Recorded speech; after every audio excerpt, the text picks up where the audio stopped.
Usap-usapan sa kanilang lugar ang nangyari.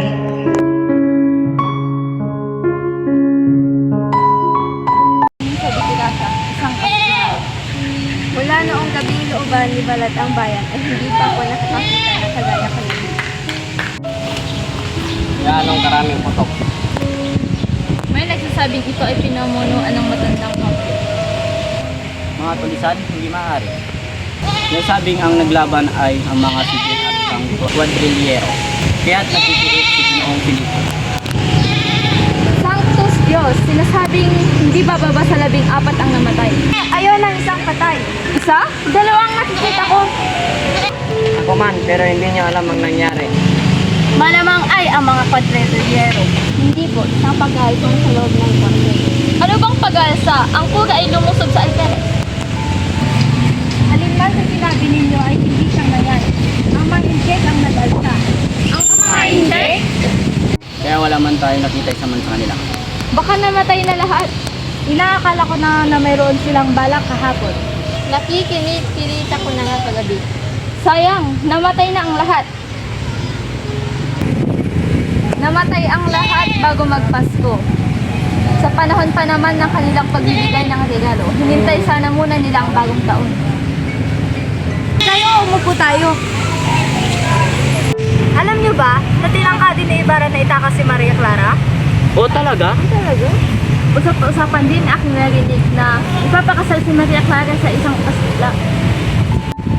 Alam niyo rin ba ang naganap kagabi? Oo.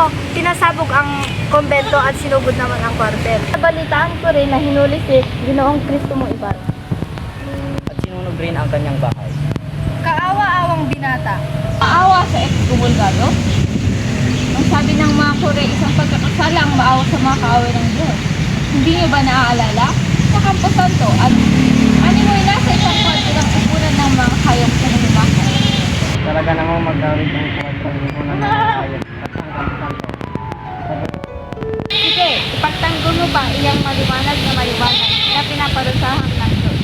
Tignan mo kung hindi pa ikaw ay hulihin. Pumunta ka sa isang bahay na bumubuho. Ipagpaumalis ninyo, ngunit kailangan ko munang umalis. Sige. Iyan, matapos na pagbuhatan ng kamay ni Padre Damaso, ay wala nang kulang kundi patayin si Padre Salve. Habang sila ay nag-uusap, may isang babaeng lumapit sa kanila. Ano nangyari? May nakita po ako isang binatang nakabitay doon. Patay na po yata. Tara, tignan natin. Tara!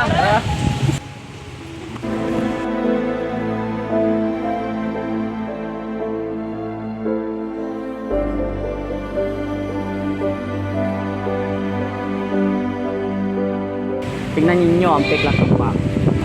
Ave Maria, pagpasalan ng kanyang lupa.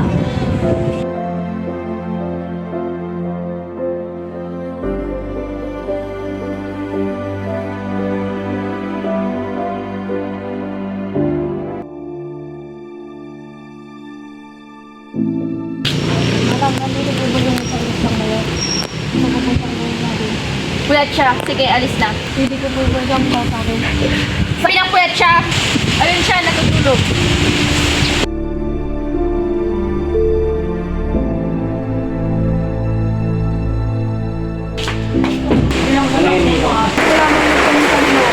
Maubos na lahat ang misa. Kung gusto mo bukas na lang. Patungkol ba sa mga kaluluwa sa oratorio? Pagkatapos natitigan ng taga-bukid ang sakristang mayor, ay linisan na ito.